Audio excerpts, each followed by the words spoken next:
McDonald's. There's sunflower. I got a sunflower. Hindi sunflower yung bibilin ko. Di ko lang kasi alam yung lyrics ng kanta ni Post Malone. Pero ngayon punta ako dito sa McDo dahil nga malapit na next week showing na yung Spider-Man Brand New Days at merong bagong item si McDonald's at gusto ko magkaroon ng isang item niya na yon. So meron silang ganito, yan yung collectible nila na Spider-Man toy. So part yata siya ng Happy Meal. So nakita ko lang yun, 165, dadagdag ka lang yata for every meal na ipo-purchase mo. Well, isa lang naman ang gusto ko.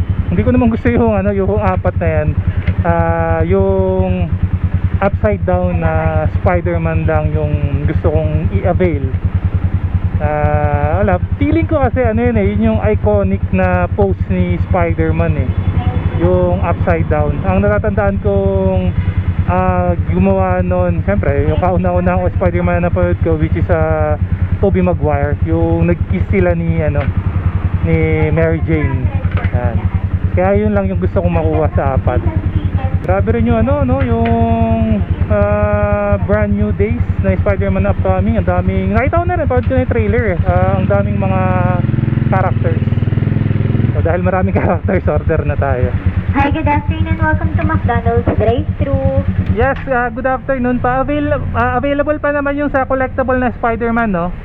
Yes po, available pa po. Yes pa, pwedeng mag-avail? Yes sir, sorry for a while lang po. Okay. Sana, meron pa. Thank you for waiting sir. Bali, take ko niyo po yung order nila.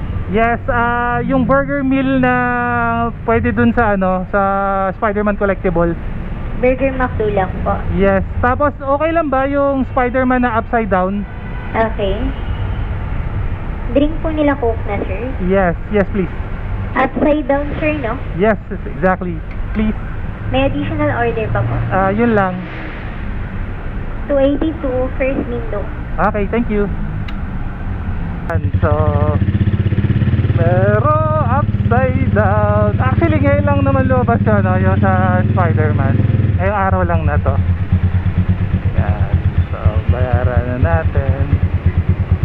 Yes, I got it! Upside down. Yan, upside down Spider-Man. Going to the next window para dun sa burger meal. Oh, yan angas. Upside down Spider-Man. Ganda rin yung box yan, laki. Nung napanood ko rin nga yung trailer nung Brand New Days nung Spider-Man, marami na ako nakitang familiar characters. Siyempre at the same time yung mga spoiler, pinangalanan na rin nila kung sino-sino. Pero siyempre mas maganda pa rin, mas malalaman kung ano talaga yung storyline behind nung sa Spider-Man. Pero sana doon sa Brand New Days, ewan ko, inaasahan ko yung kung napanood nyo doon sa animated series at saka doon sa comics, yung nagkakaroon ng mutation si Spider-Man, yung dumami yung galamay niya. Sana magkaganon din sa Brand New Days. Kasi parang nag-mutate si si Spider-Man malalaman natin next week pagka napanood ang Spider-Man, pagka showing nito. At dahil nakuha na natin sa McDo ang pakay natin, oras na para umuwi at i-unbox tong si Spider-Man.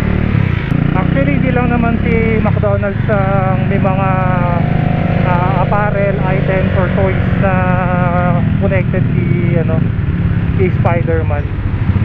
So, kung hindi ako nagkakamali, si 7-Eleven nagkaroon din sila, may mga items sila na correlated si Spider-Man.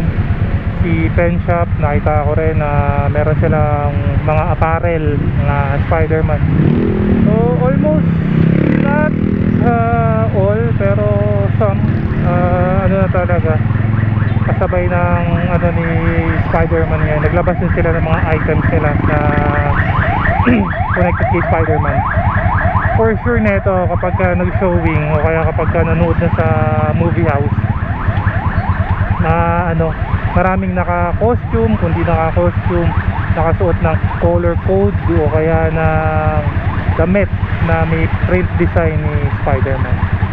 Well, anyways, mukhang paulan na. Sana wag mabasa sa biyahe si Spider-Man. Itakit lang muna, biyahe lang muna ako sa direct. Alright, so andito na tayo sa bahay. So i-check na natin yung nakuha na upside down Spider-Man. Open na natin. So from McDonald's, upside down Spider-Man. So ito yung sa laman niya. Stand. Logo ni McDo. At si Spider-Man itself. Ayan. So ito yung tsura ni Spider-Man. Matigas. Malaki. Hindi mo aasahan na ganito yung size niya. Akala ko kasi noong una maliit lang. Okay, so try natin ikabit si upside down Spider-Man.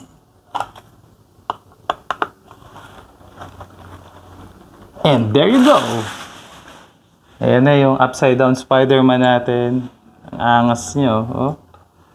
Solid na solid. Magandang pang display. Yan, saktong-sakto si Spider-Man natin. Pero feeling ko, may mga iba kasi ako nakita na nilagyan pa ng panel line dito sa muka, tapos dun sa katawan si Spidey. So siguro, mas maganda kapag nilagyan ko. So lalagyan ko rin siya ng panel line. So siguro hanggang dito na lang. So kita-kits na lang dun sa mga manunood ng Spider-Man next week. Spider-Man Brand New Days. Peace and signing out. Ciao!